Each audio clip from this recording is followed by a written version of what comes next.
It's election season, and as Australians prepare to go to the polls, Grattan Institute has been preparing a new report on the policies that should be on the agenda of whoever wins the 2025 federal election, Labor or coalition, majority or minority. Our new Orange Book draws title inspiration from the red and blue books that the public service prepares for incoming governments. Grattan's Orange Book is all about the big ideas needed to set Australia on a more prosperous path, and the difficult but necessary reforms where we should stay the course over the next term of government and beyond. I'm Kate Griffiths, Deputy Director of Grattan's Democracy Program, and I'm joined today by Grattan's CEO, Aruna Sathanapally, and Director of Grattan's Energy and Climate Change Program, Tony Wood. Welcome, Aruna. Welcome, Tony. Lovely to be here with you, Kate. Good morning, Kate. Thank you. Aruna, I'll start with you. The 2025 election comes at a really interesting time, a time of great uncertainty globally. What do you make of the political moment for Australia? It's kind of feverish, right? So globally, we're in a really unsettled period, and we're seeing long-standing rules and frameworks that have guided most of the post-war, post-colonial period come under question as the United States administration starts to behave in a radically different way. And then the extreme weather events that we expected to start to escalate with climate change are now happening. Fires through Los Angeles and tropical cyclones moving south just this year. So there are forces that are out of our control. I think this makes us look back at the past few years with a bit of a different perspective.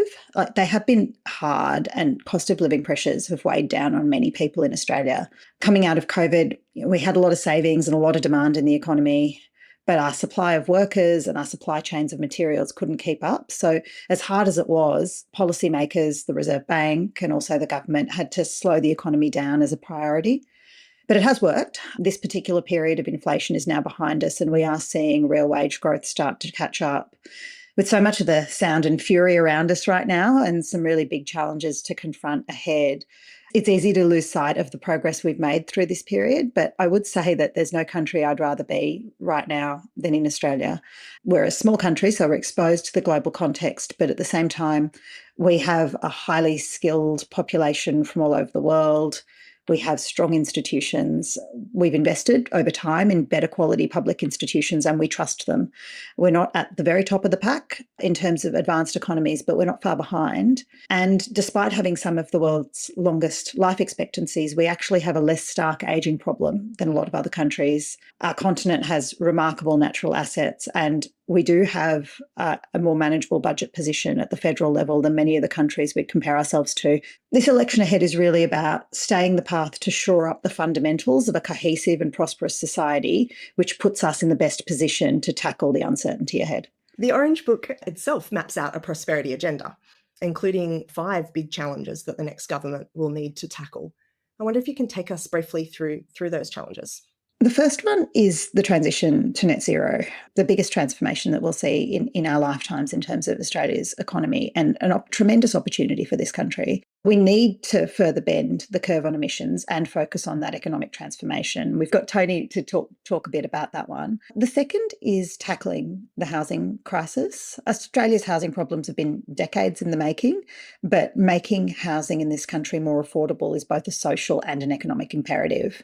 And that means boosting supply in terms of good housing in places where people want to live, and supporting that mobility so that people can move to where they need to be and where they want to be. The third is deepening our talent pools. So we need to improve our school systems. We need to continue to invest in those critical early childhood years. We need to continue and we need to enhance skilled migration and get to world's best practice in terms of how we deliver our human services like health. All of this underpins our prosperity in the future because Australia relies fundamentally on the skills and talents of its people.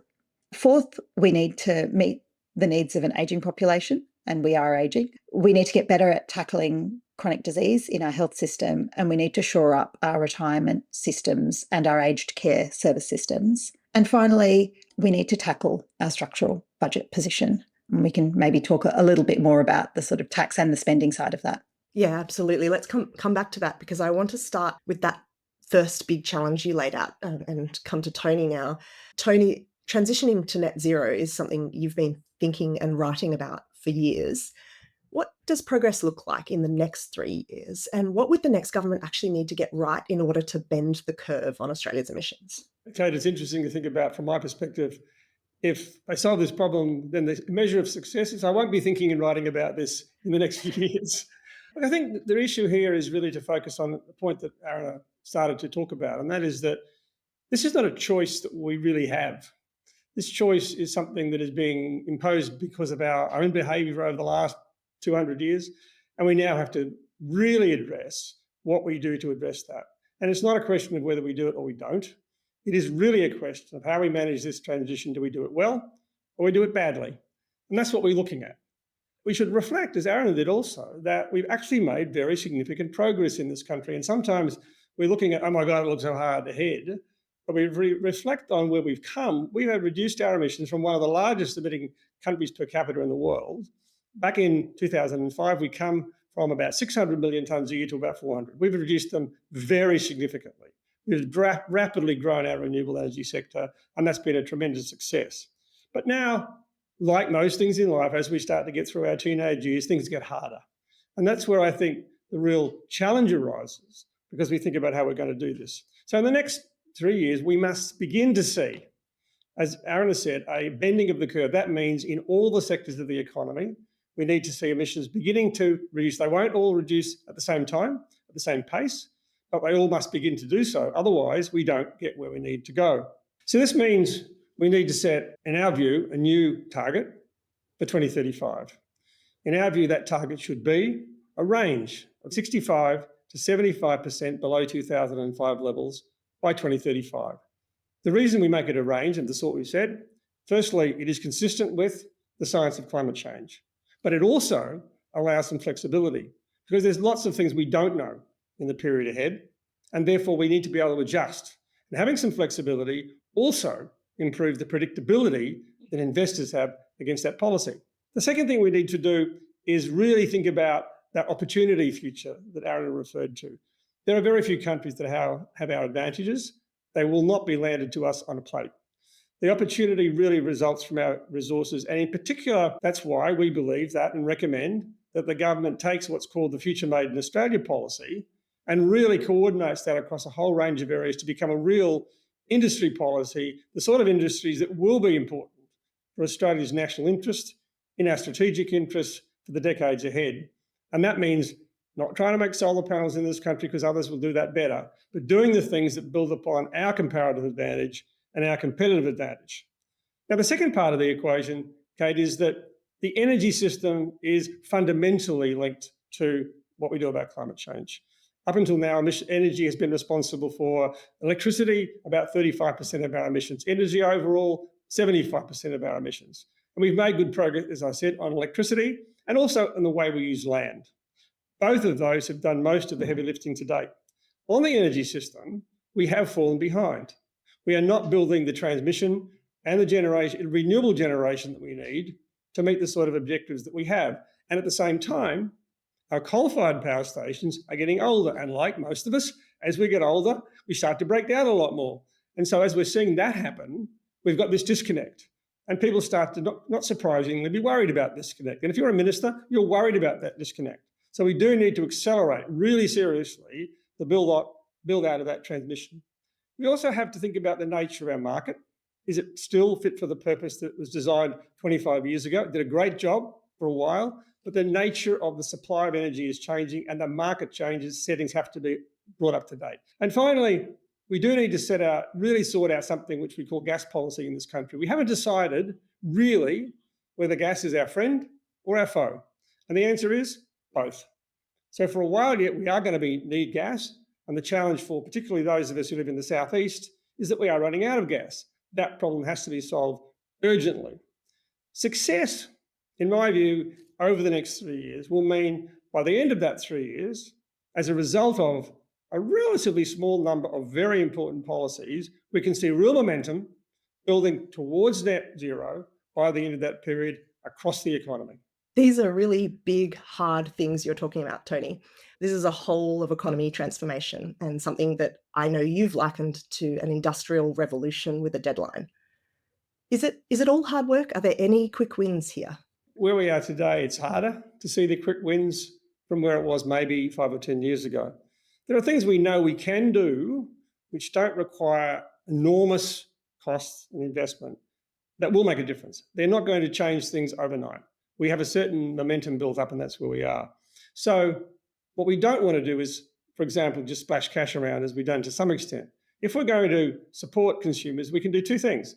Firstly, to help reduce the cost of energy, which is arguably one of the issues people are concerned about in this election, we need to think about, rather than just giving people a cash rebate across the entire population, we should target that sort of support and link it to investing in things that would improve the way people use energy in their homes without making them all into energy nerds like me. Basically, it helped them to, for example, by having batteries at the home level, help them to electrify. As we know, electrification is by far the most cost-effective thing you can do in the home. And also, I almost hesitate to bring it up, the idea of the old pink bat saga, but many of our homes do not have adequate insulation. So they're the things that would not only move us towards lower emissions and towards this transition, but they would also improve the affordability and therefore this cost of living question that we have. Aruna, if I can bring you in on a couple of the other challenges you outlined now, in particular, adapting to the needs of an ageing population and fixing the structural budget deficit. These two challenges obviously go hand in hand and have been brewing for a long time. What steps could the next government take to set Australia on a better trajectory? I'll start with our health system. Now, Australians are quite lucky. We've got a good health system by global standards, but it's a health system that's really constructed around what you call episodic care. You go to the doctor, you see the doctor, then you go home, and that's all you need. It's just one-off. The real challenge for our system is that as we get older and as the nature of the health issues we face changes, the easy ones get solved, the harder ones remain. Chronic disease is really the big system challenge. And that's something that means that you need regular care and you need to be supported to take care of your own health so that you don't end up in hospital again and again. This is where Australia really needs to adopt more of a prevention mindset and agenda rather than reacting after the fact with ultimately a really high cost way of getting to better health outcomes, and not really the best way of getting to health outcomes. So this means we need to think seriously about changing how we fund GP clinics to support management of people's health conditions and a greater focus on how we can really boost that hospital efficiency to meet a growing demand for care that is coming at us no matter what we do, because as we live for longer, we will need more healthcare. And as health technology advances, that healthcare is going to become more and more expensive.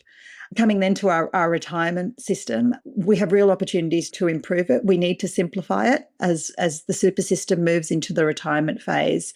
It's too complicated and people aren't actually getting to spending their money, and we need to support people in the retirement phase of life to actually be able to manage some really tricky financial problems. But at the same time, we've over-egged our superannuation tax breaks. They have more than done the job of supporting Australians to save enough for retirement. They've gone too far, and that's affecting the fairness in our taxation system and really creating a leakiness or holes in our income tax, which is making it harder for us to fund the services we need. But there are a group of people who are vulnerable in retirement, and these are retirees who don't own their own home and find themselves renting in retirement.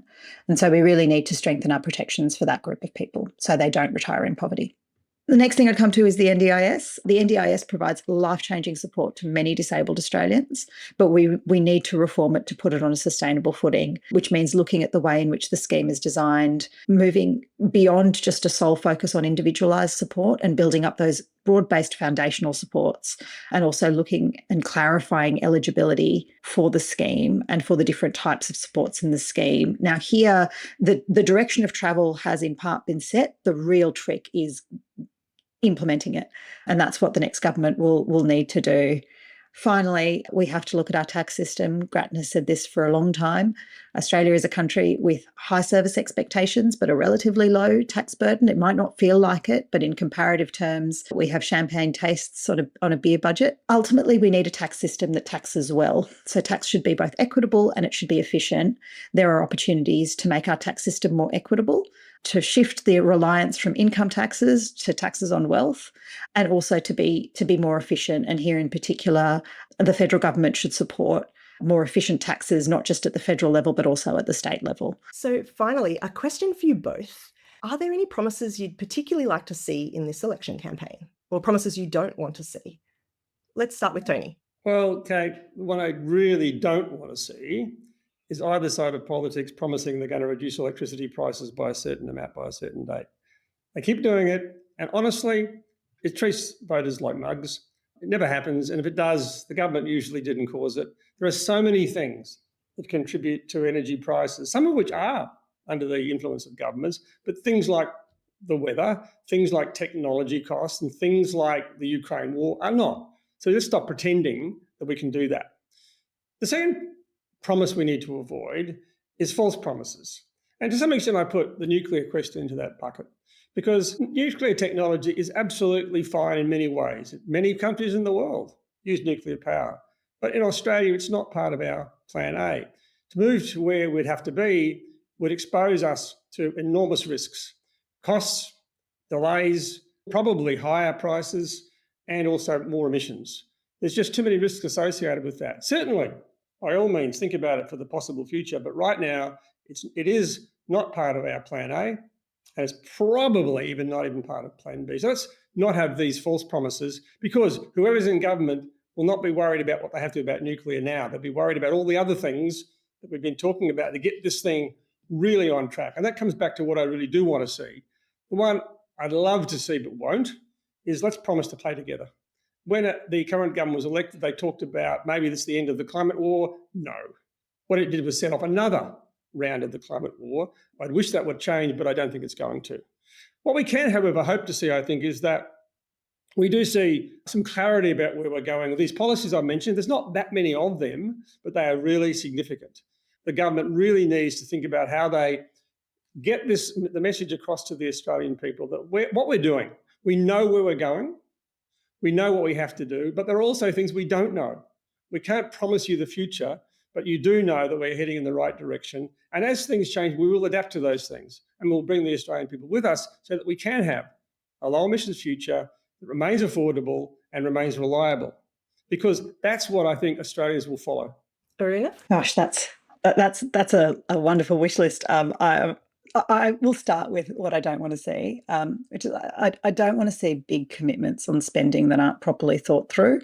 And here I'm really going to point the finger at infrastructure and defence. There's lots of small commitments of spending that might not necessarily be great ideas, but the things that really hurt in terms of spending is those big projects that we commit to before we've thought them through and before we've worked out whether this project actually delivers the thing we want and whether it's the best way to deliver what we want. But once you're in train, then you're on the train and it's very hard to get off. The world is a dangerous and fractured place, but actually drawing the line between the defence spending that you're promising and how that is going to make Australians safer is the critical piece. And so we can throw money at all sorts of things that aren't actually going to make us safer. So thinking in a really disciplined fashion about where we put our defence efforts and what role spending plays in that.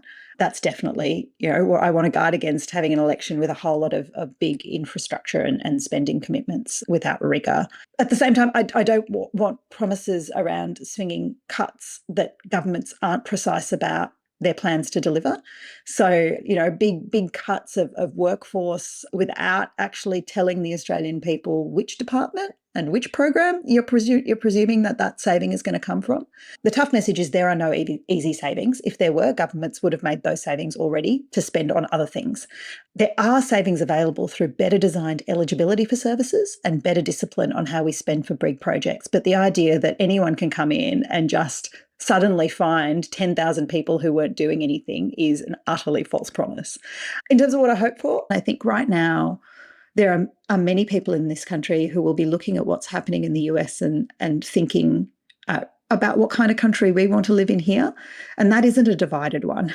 It's one where we pull together and we crack on solving our challenges rather than yell at each other about why someone else hasn't solved those challenges or is the cause of them. I'm hopeful that actually we set ourselves apart in this election as a country that has a track record of doing things differently, and that we see a more sort of sensible election campaign, and particularly a tone and calibre of debate that's a bit more Australian.